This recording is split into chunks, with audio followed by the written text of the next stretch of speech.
Hello mga kaparekoy, maligayang pagbati sa ating Bible Verse of the Day.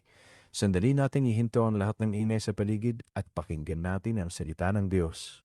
Verse of the Day, Santiago 1:5. Kung kulang kayo sa karunungan, humingi kayo sa Diyos na nagbibigay ng sagana at hindi namamali, at ito ay ipagkakaloob sa inyo.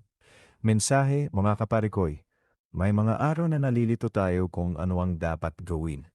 Pero paalala ito sa atin. Huwag mahiyang humingi sa Diyos ng karunungan.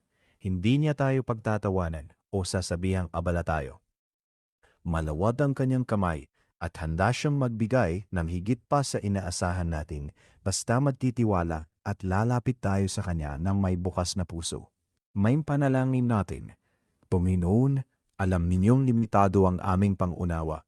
Bigyan niyo po kami ng tamang karunungan sa bawat desisyon sa buhay. Turuan niyo po kaming magtiwala at kumapit sa pangako ninyo. Sa pangalan ni Jesus, Amen. Salamat sa pakikinig, mga kaparekoy.